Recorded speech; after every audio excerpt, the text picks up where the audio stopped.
the deal of a lifetime comes around about every 2 weeks. So if you model your thinking on the idea that this deal is delightful, again, go back to the model of put your credit card in a pool of water in the fridge. Do your self-questioning and your self-assessment about, are you emotionally engaged in this, or are we down to pragmatic numbers that is telling us that this is the right thing to do? And if you do that due diligence and you lose it, what's going to happen? Nothing. Nothing. The world won't implode. The sky's not going to open up. Chicken Little's going to live. It is going to be a scenario of, okay, there will be another one. Might take a couple of weeks to find it, but there will be another one. And it's likely the other one's going to be better for you because you've done more due diligence. You have a greater and deeper understanding of the market, a deeper understanding of what you're attempting to get out of the property that you purchase, and you make a better buying decision. Welcome to Get Invested on the Property Hub podcast channel, the leading weekly show for Australians who want to learn how to unlock their full self, health and wealth potential. I'm your host, Bushy Martin, and each week I go deep with the best investors, experts, leaders and founders to find out what it takes to break free from the grind, discover freedom and to live by design.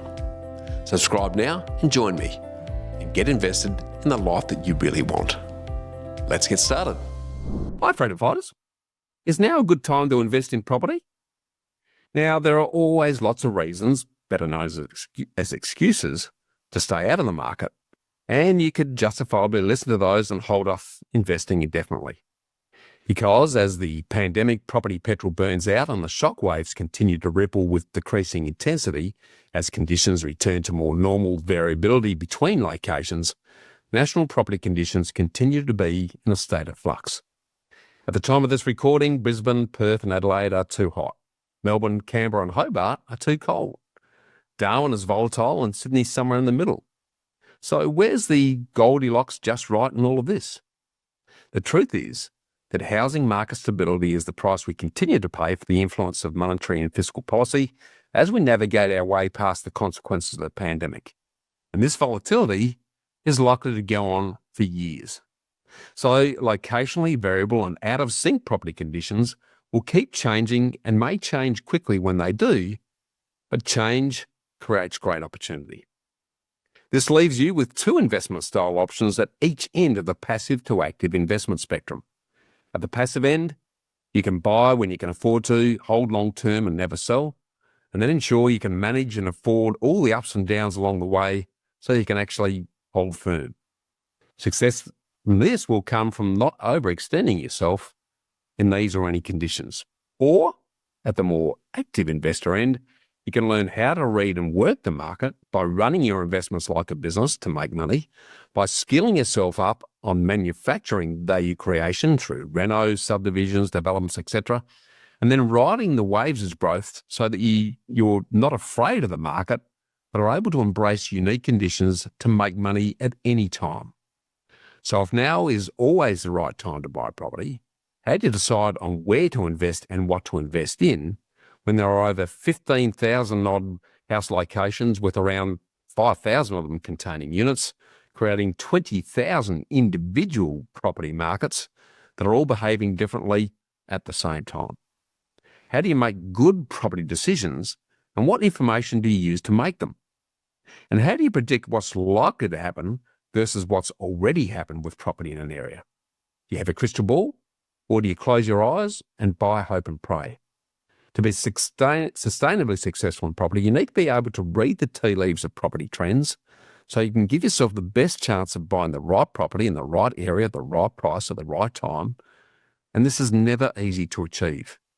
As I've already touched on, most investors buy a property and then hope and pray that it's going to grow in value, using time as the great healer to compensate for any mistakes. Or they go on the good old gut feel or rely on a red hot tip from a friend, or increasingly and concerningly, are convinced by the volumes of confusing post-justifying data produced by high-profile overnight sensation and very confident talking buyers agents that make it look like they know exactly what they're talking about as they bury you with heaps of BS in order to pressure you into quick purchases because of the fear of missing out. But in my experience, predicting future property performance has been a very hit and miss mugs game. So there are so many dynamic variables and unforeseen circumstances that influence property conditions and behaviour that it's been almost impossible to predict what's going to happen with any accuracy or confidence. Each and every year we all hear countless forecasts and gloom and doom predictions of what's going to happen with property prices and where the hotspots are going to be. And inevitably, the majority of them are wrong and way off the mark, which is reinforced in the old joke that economists and property commentators have predicted 10 out of the last 2 property downturns. But if you could predict short to medium term property performance in every suburban town across Australia with a proven 90% accuracy on predicted market direction, would you be interested? Well, this is where this week's returning guest, Brendan Kelly, comes to your rescue with his proven property predictions business.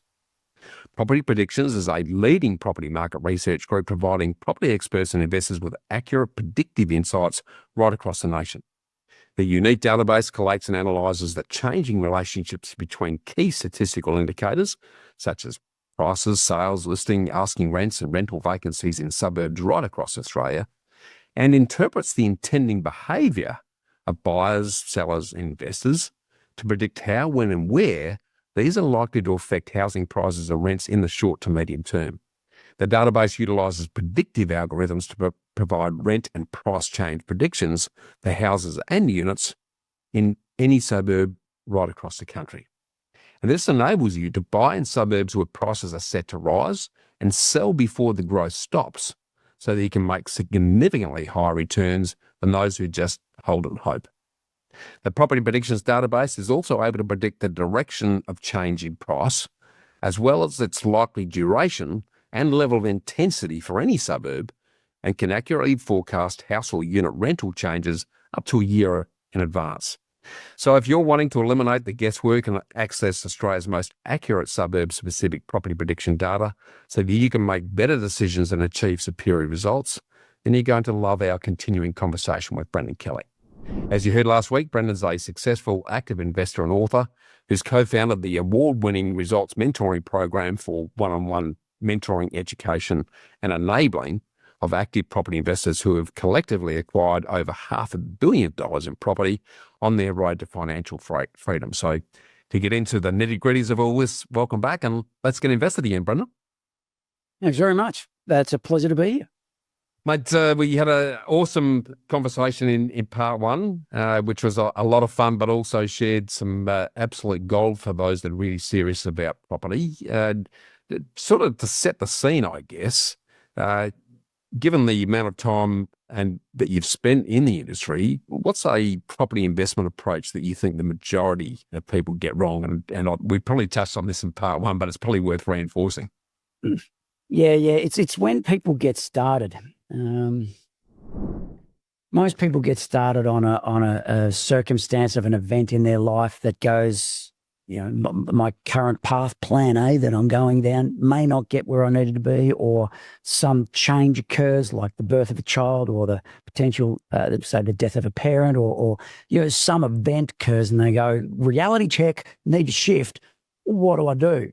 And then there's my mate, who is Jono, has found himself a property somewhere, and we had a great dinner party where he wore a badge on his chest about how good he was being a property owner. You know what? Maybe property is the answer.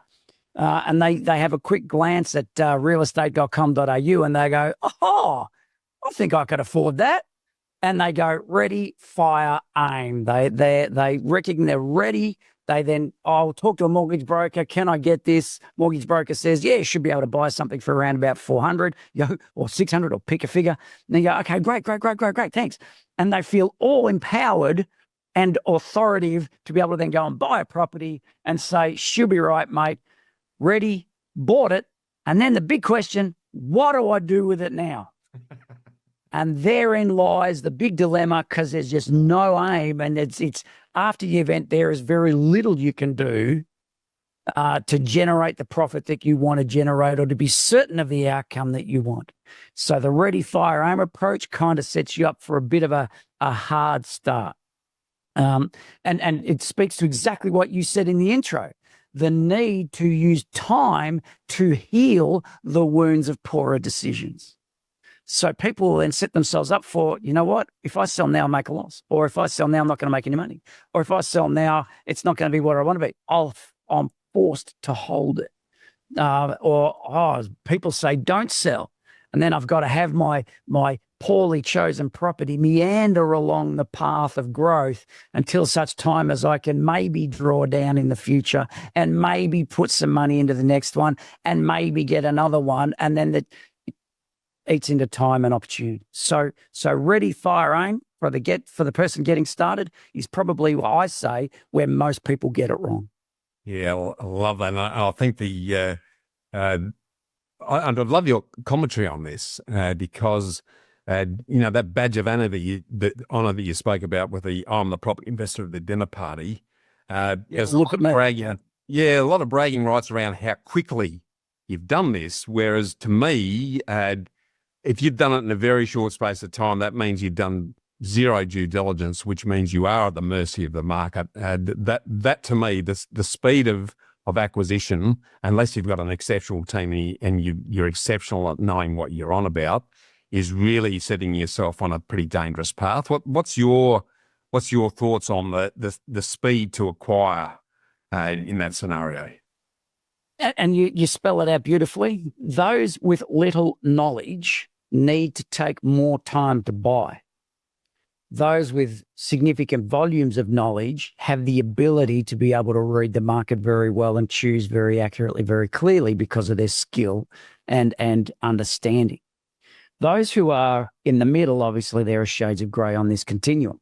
Right? So those who are just starting out then, the dilemma you face is the pressure to buy now. If you start with the ready, fire, and approach and you go and find something, you go, A, I can afford it. B, the real estate agent's telling me there's many people who want this. And if I don't make the decision, I will lose it. Fear of missing out. I will lose it. And you know what? This is the closest I've come.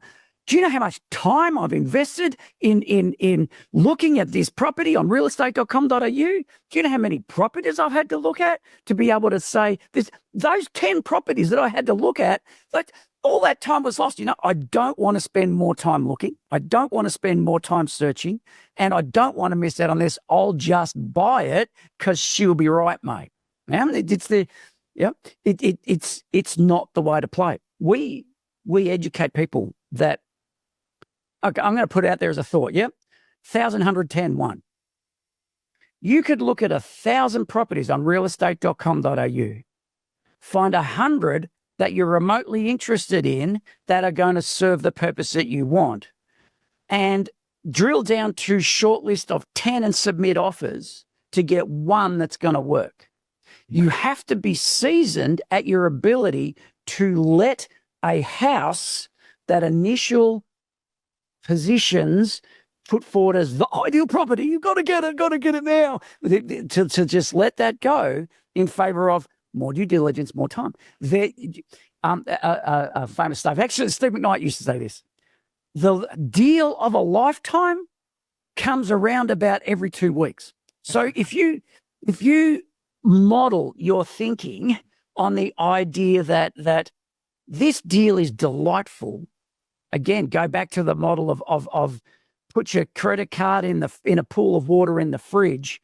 Do your self-questioning and your self-assessment about, are you emotionally engaged in this, or are we down to pragmatic numbers that is telling us that this is the right thing to do? And if you do that due diligence and you lose it, what's going to happen? Nothing. The world won't implode. The sky's not going to open up. Chicken Little's going to live. It is going to be a scenario of, okay, there will be another one. Might take a couple of weeks to find it, but there will be another one.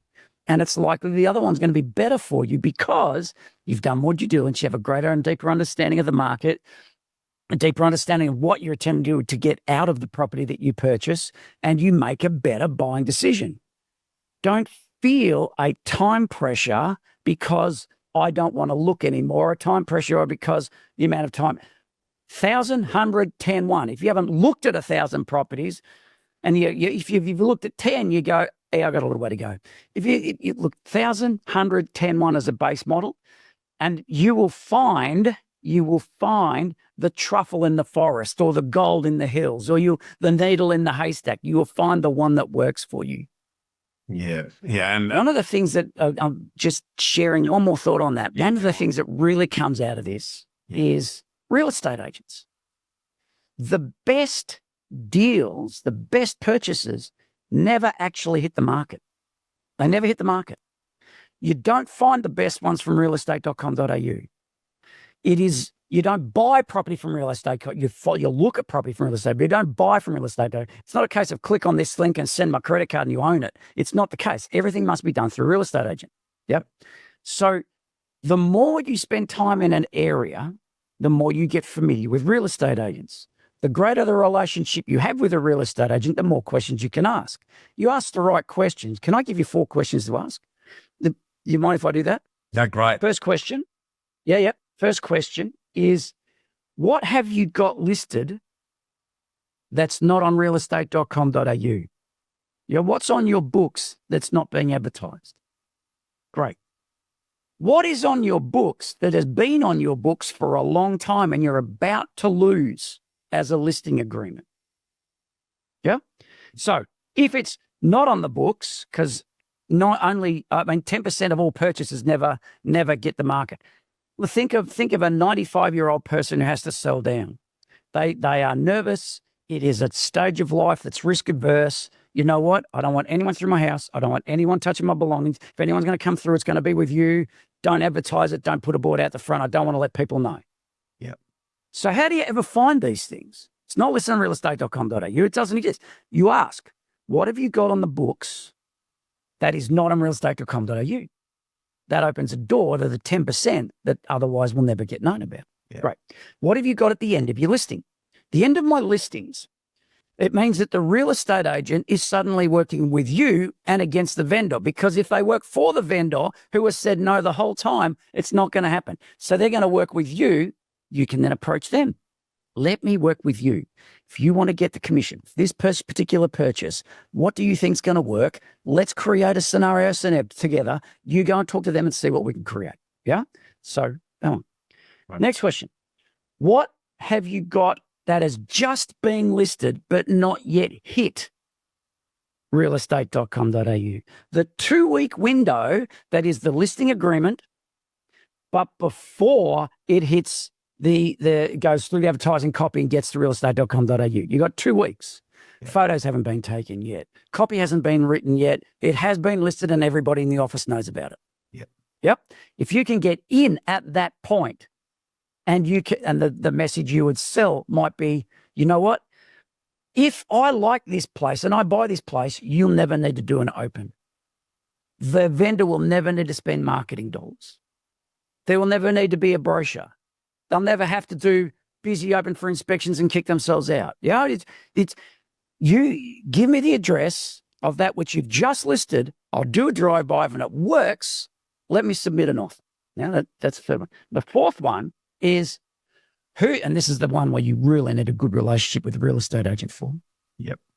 Mr. Real Estate Agent, who have you just been interviewed by? They haven't yet made a decision who they're going to go with, but they want to sell. If I you give me that address. If I do a drive-by of that address, yep, and you've got to give them assurances you're not going to knock on the door directly because that undermines them. Yeah. If I give you a drive-by of that property and I like it, you can genuinely go to your vendor and say, I have a buyer that's for you. You list with me, we'll sell it today.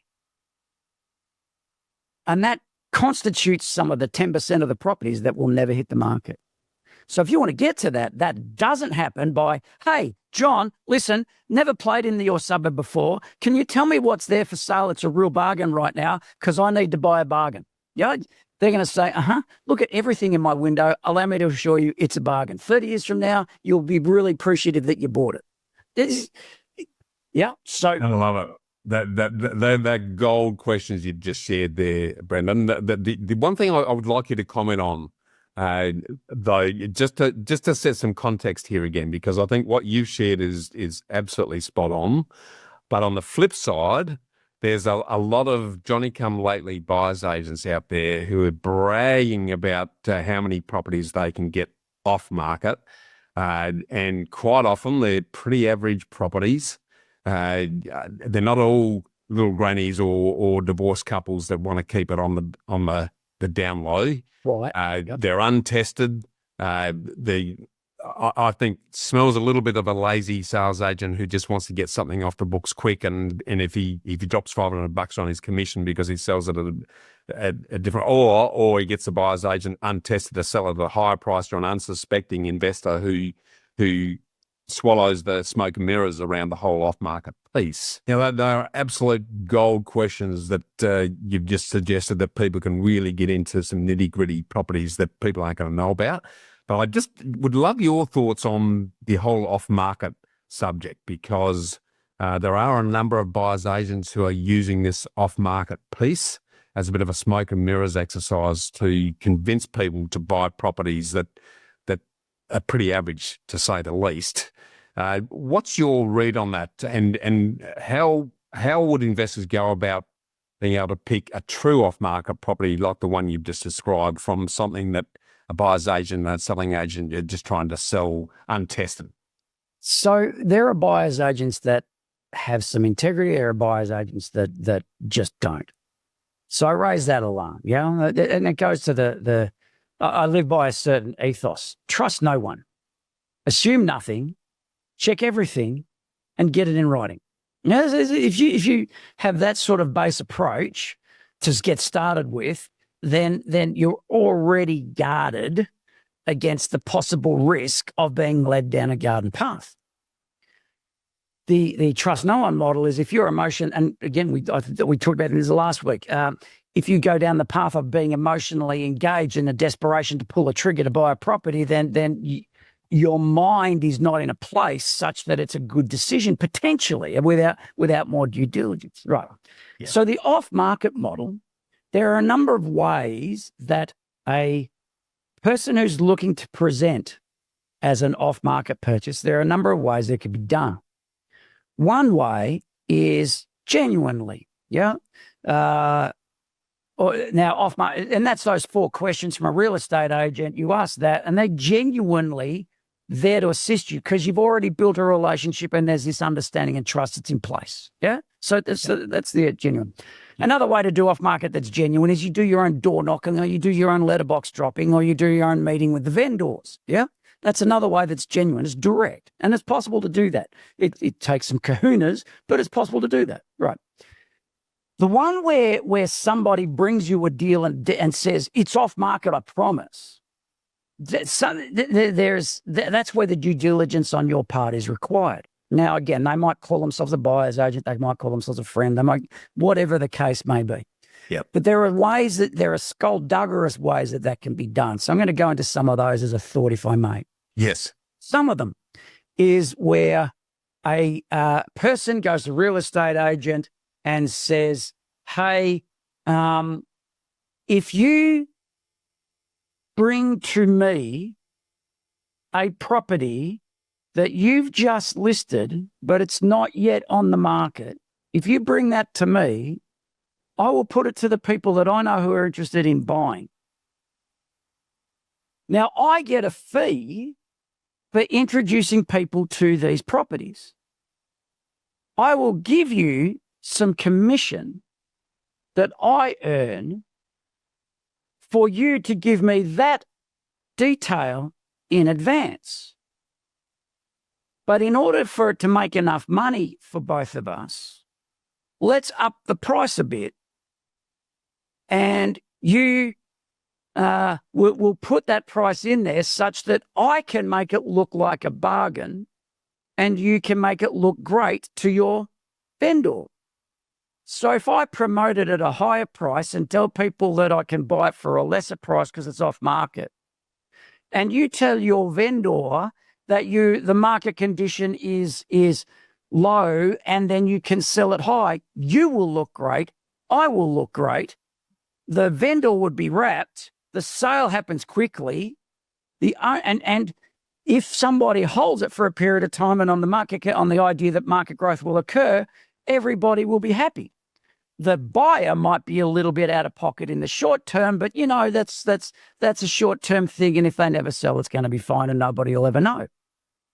So there's a skullduggerous way to manipulate numbers in an environment to make it look like the person who is getting you the off-market deal is doing you a favor when in fact they're not. And they are managing it so that that everybody's pocket's lined and you're out of pocket unless you hold for a long period of time and the market conditions change and that works your way. So there's a whole banking and betting and gambling process happening here at your expense. How come buyers see through that? How can buyers see through it? And it's difficult for first-time investors who don't have the experience or knowledge. But not so hard. Okay. Not so hard. Okay. When you get communicated to by the person who is showing you their property that they say is off-market, friend or otherwise, your first objective is to go into realestate.com.au and look at other listings that exist, same number of bedrooms, same number of bathrooms, and go and have a look at what those asking prices are. Yeah. Buy section. Then get on to realestate.com.au sell section and look at the most recent sales of those properties that are the same number of bedrooms, same number of bathrooms of what you've been offered in a similar condition, but you can tell by the photos that you get, and then have a look at those prices. And if you find that and it doesn't take long, and I know that there are some people who feel a lot of pressure to say, yes, I'll take it, because there's pressure on them to do that.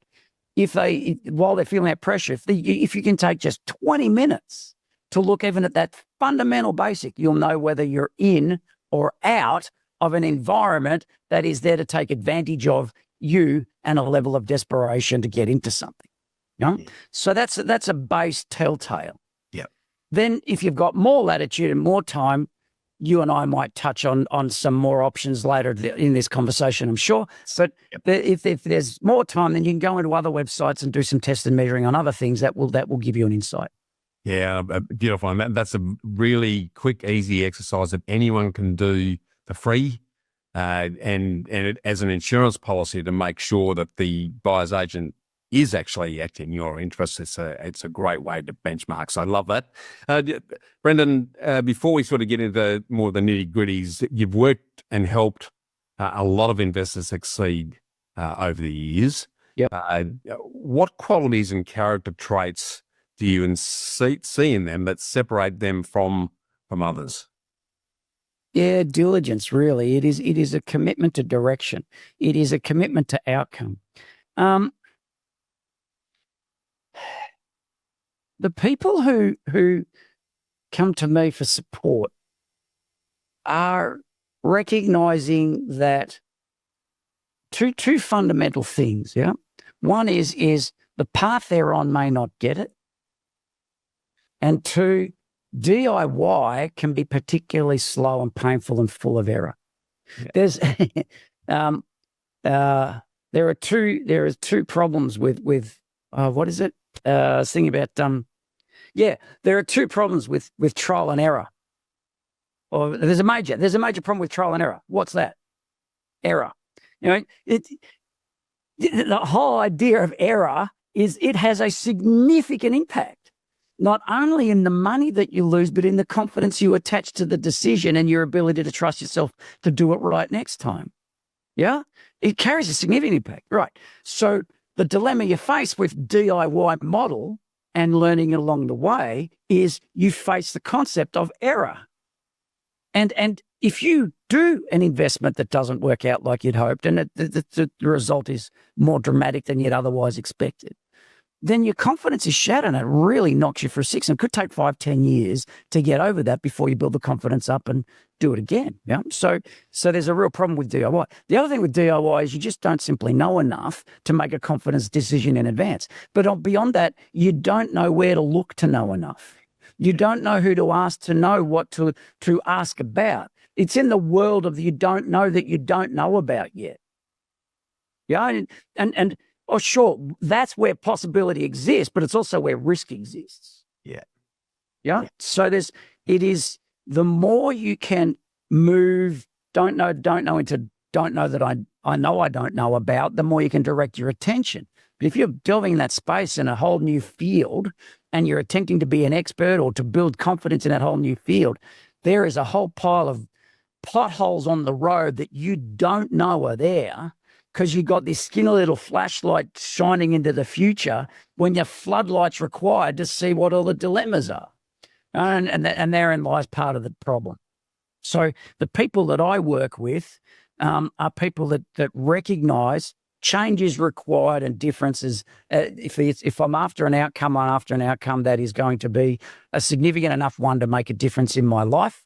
It's not. I'm not toe in water. I'm not playing around here. There's a certain amount of dedication, commitment to it. And the other one is I recognize that speaking to people who know how to train and educate, who know how to impart that knowledge, because there are people who are skilled out there who don't know how to tell or impart. They really don't know how to teach. They are brilliant at what they do, and they want you to hang around like a puppy dog and learn what they do just through osmosis, and you don't always get that. Yeah, for those who are able to train and support, if you can tap into that with the skill behind them, then that is a fairly unique proposition for being able to amplify the speed of what you learn, how you learn it, and your ability to execute and the outcome that you want to achieve. So there's a dedication requirement there. Yeah, well, and the ability of the mentor to be able to read where you're at, understand how you learn, and to deliver it in a way that is actually getting meaningful and actionable, which is where the results mentoring crew really come to the fore.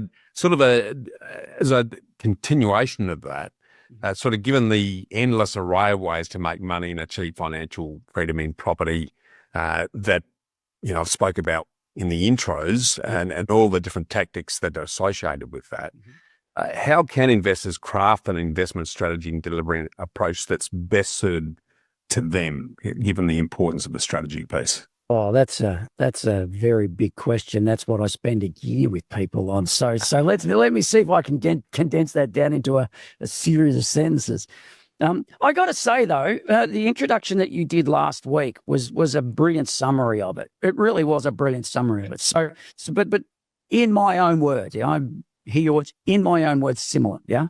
When people first start, I love this quote. I just go Spice Girls on them. Tell me what you want, what you really, really want. I haven't yet had anyone go, tell you what I want, what I really, really want. I want. No one said that to me yet, but I'm hanging out for that day. All right, anyway. It's coming now. You put it out. It may be. I look forward to it. Okay. So the model of tell me what you want, what you really, really want, the intent of that is to boil down to the core of why are you investing? What is it that you want to get out of? What's the purpose for putting all this time, energy, effort, and money into? What is it that the expectation is that you have to get out of it? So it's a determination of your personal goals and objectives. Right. Part of that then, once we've got an image of that, then it's a matter of, all right, you tell me the time available to you to be able to do that. If you're full-time employed, part-time job, 14 kids, and 34 different social commitments that you're obligated to do every month, then allow me to assure you time is limited to invest into your investing, and taking that on and setting yourself up for a fail. Because this is not a journey that for the lighthearted, not a journey also for the half-hearted. Yeah, it is a journey that you want to be committed to taking on. Now, okay, great. Some people can take that and be quite fearful of that statement. Oh, that scares me. Maybe I'm not committed. I'm saying, no, let's call it. Maybe you're not. And if that's the case, then sure, get some help, invest with other people, or just get a buy and hold and hope and pray that one does it. Yeah, because getting one as an arbitrary decision without doing any investigation, sure, over a 30-year period, provided you're young enough, over a 30-year period, there will be a lift in value and there'll be a prize for you. Congratulations. It won't be the best, it won't be awesome, but it'll be better than just sitting on your hands and doing nothing, let's say, or plan A and just solo plan A model. Yeah. So great. But if you're looking for something where you actually have something that you're after, a lifestyle or a commitment or a goal or an end game that you're actually after, if that's what you want, then it's going to require more than squeezing a few hours into a full life where you just can already hardly breathe. Yeah. So that requires them an assessment of time. So you got to make a decision. All right, well, what am I going to sacrifice to do this? What do I have to give up? What decisions do I need to make? One of the things, irrelevant. Right. So then we've got the skills you have. So what do you bring to the table? Now, people go, well, I've never done property investing before. I don't know what skills I've got. I beg to differ on that. You have skills. If you're employed, if you're earning an income, you have skills. So, and the skills you have as an employee can translate very readily into property investing. There are similarities there. Yep. If you have to look after kids, if you're a mum and you've got kids and you've got a brood of kids, allow me to assure you, you can handle trades. You know, it's a case of managing competing resources and making it work. I throw that out as a... That's a good analogy. Yeah. Anyway, yeah. Okay. Then we've got to consider, well, as a part of what have I got to play with? What can I bring to the table? Is that skills? I get it. And our passions and our desires. Our passion and our desires, yeah? So that's part of the equation. Slightly different to skills. I have a passion for being on the tools and doing tools things and getting involved in. Yep. Great. I can employ that passion. I don't encourage people to do that, particularly not as a career path, yeah? But from a once-off event or from an entertainment perspective, hey, have a crack, go for it, have some fun with it. But from a career path property investor, that's not going to yield you the outcome, right? But you know, what are your passions? So what are my skills and what are my passions? Then we go into, okay, as another part of what do I bring to the table, what is your cash position and what is your borrowing capacity? Yeah. How much can you bring to the table and what is the amount of borrowing? How much can you borrow? Because that together brings not only the ability to buy, but the ability to execute a project. Yeah. Well, now we get into the numbers. We have to go, well, we've got to understand the numbers around this and how they play. All right, great. So then it's a case of, all right, given that I have a certain number of skills, I have a certain amount of time, I have a certain bit of passion, I've got cash and borrowing capacity. Then it's a matter of pulling all of that together and drawing a correlation into the different choices of strategic approaches that you can take on. Yep. Right. Well, herein lies a massive disconnect. Yeah. Where do you go to determine those different strategic choices? Where do you go to know what's right for you? That's not an easy question to answer, particularly coming from a position of getting you into this. All right. There are a couple of resources you can go to. Yep. Books have a whole variety of different ways at a high level. Seminar junkies. I was a seminar junkie. It worked great for me at the early stages. That gave me a taste of different things. So webinar junkies, they're called today, because there's less seminars. Pay a few $100 if you have to, or pay something, or just roll up and just attend a variety of different these things. Not from the perspective of I'm going to do it, but from the perspective of what have they got to say? How does that relate to me? My skills, my time, my ability, my desires. And you listen to a multitude of them over a period of time to then draw some sort of, this one resonates for me. This one feels right. Yeah. And then you can start to explore that into more detail. Yeah. So there's a bit of a journey associated here.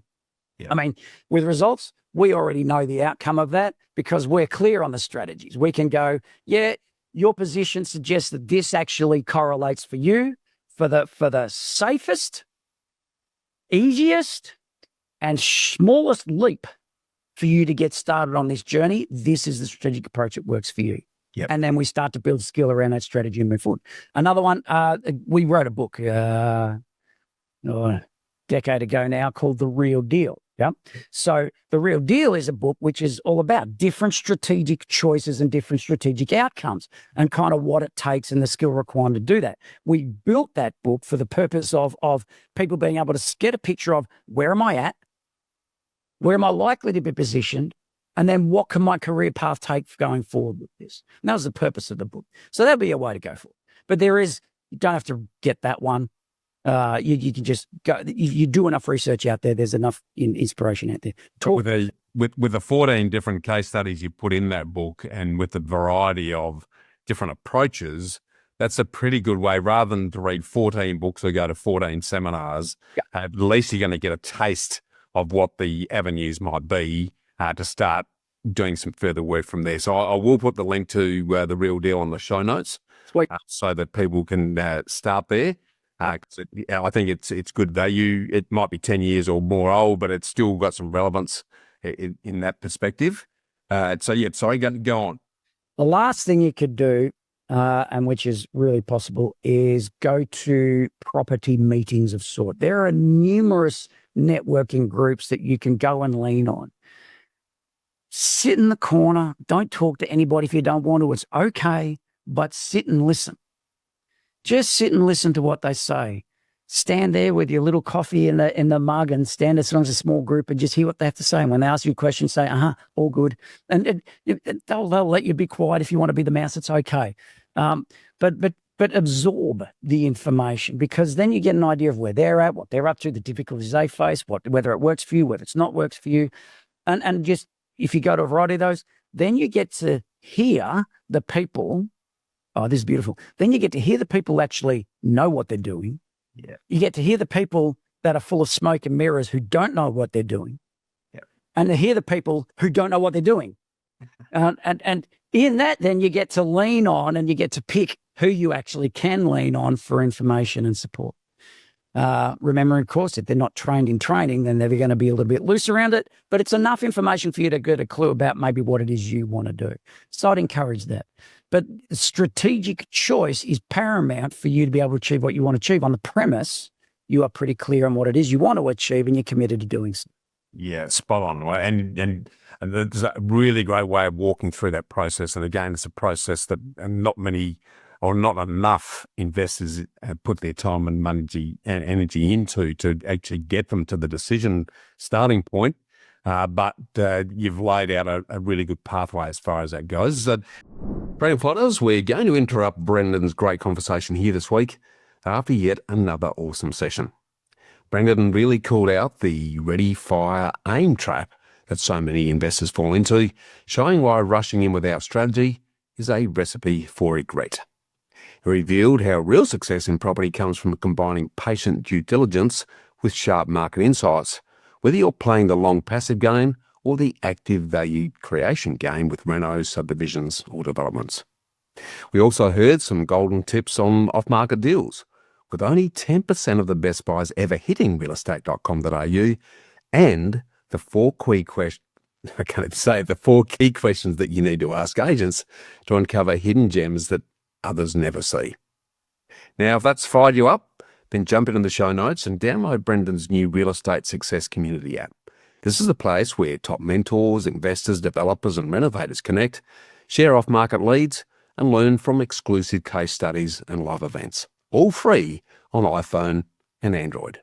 So just click the link in the show notes to download it and come and join the community. And all this really sets you up for the secret sauce that's going to be revealed in next week's show, because in part 4, Brendan's going to open the kimono and give you a sneak peek into how to forecast future property trends with confidence. We'll reveal how supply and demand, median price movements, sales activity, and listing ratios can become your crystal ball, helping you know where and when to buy with far more certainty than gut feel or red-hot tips. He even shares the exact online tools and data hacks that property predictions use to achieve 90% accuracy in picking suburb-level trends months in advance. We'll talk sentiment versus reality, spotting the waves in boomtowns before you're the last buyer in, and timing infrastructure plays so that you ride the uplift, not the aftermath. If you want to know where to buy and when to buy, and what to ignore, then you just can't afford to miss next week's episode. Until then, stay curious, do the work, download the app, and remember to always get invested. Thanks for tuning in to Get Invested on the Property Hub podcast channel, your home for property investment insights and inspiration. Make sure you subscribe to Property Hub for free. Get your weekly dose of Get Investing inspiration along with every episode of Realty Talk, Australia's top online property show for red-hot property investing news and insights direct from industry leaders and influencers. And finally, I'll see you next time.